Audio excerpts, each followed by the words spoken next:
Hey, on y va! En mars dernier, après plusieurs mois de planification et 24 heures de transit, l'équipe Dreaflora est arrivée à Zanzibar, un magnifique archipel tanzanien situé dans l'océan Indien. C'est certain, notre équipe a su choisir la destination parfaite. Dès notre atterrissage à bon port, nous avons le plaisir de rencontrer notre organisme partenaire, Zanzibar Volunteers for Environmental Conservation, ou ZAVECO. Cette organisation à but non lucratif milite au sujet de nombreux enjeux environnementaux en promouvant l'éducation à l'environnement dans différentes communautés et en rassemblant des bénévoles prêts à passer à l'action. Nous avons pu développer un projet à 3 volets qui nous a permis de travailler directement avec les communautés locales.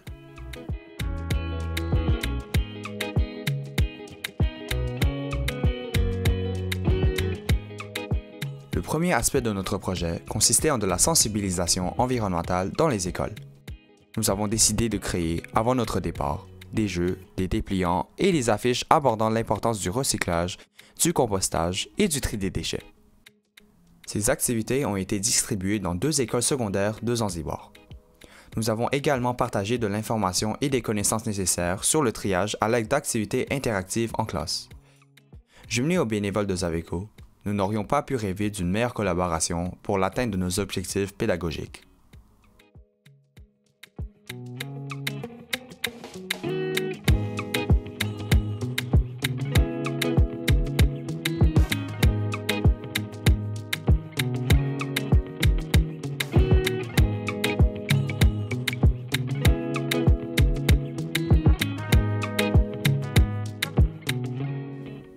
Le deuxième volet sur lequel nous avons travaillé est la conservation et la restauration des forêts de mangroves.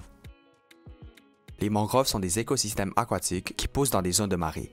Ce riche écosystème fournit un refuge naturel pour plusieurs espèces et contribue à l'élimination du dioxyde de carbone dans l'air. Cependant, les forêts de mangroves sont souvent déracinées par le développement de larges infrastructures et par les communautés les transformant en charbon. Afin de combattre cette problématique, nous avons planté des pousses de mangroves et ramassé les déchets sur les berges entourant cet écosystème.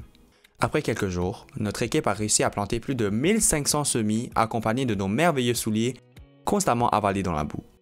ZAVECO et les communautés locales retournent chaque semaine pour monitorer les plantations et pour continuer leurs efforts de conservation.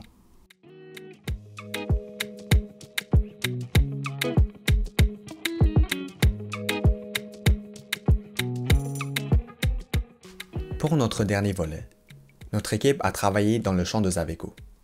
Les fruits et les légumes qui poussent sont utilisés par l'organisme pour nourrir les bénévoles. Le surplus des récoltes est vendu au marché afin que ZAVECO reçoive des fonds pour financer certaines activités. En mettant la main à la pâte dans les champs, nous contribuons à établir une source de revenus durable, garantissant ainsi que leurs programmes pourront continuer à aider la communauté.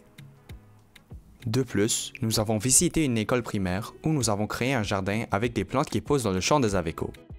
Cette école est encore en construction, donc la directrice générale voyait une opportunité d'embellir la cour des jeunes élèves grâce à ces fleurs. Nous sommes ravis d'avoir pu rencontrer des élèves aussi chaleureux et joyeux.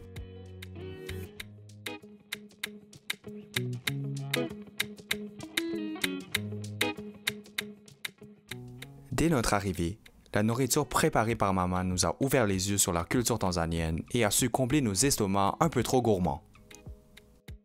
Vers la fin du voyage, nous avons préparé un souper canadien pour remercier les bénévoles de ZAVECO. En résumé, disons que nous avons eu l'air d'apprentis comparé à maman. Merci à Banky et à sa camionnette fidèle pour nous avoir accompagnés hors des sentiers battus. Littéralement. Malgré tous les imprévus, nous sommes restés soudés et pas stressés. Sauf lorsqu'il était question du choix de la personne qui allait faire la vaisselle.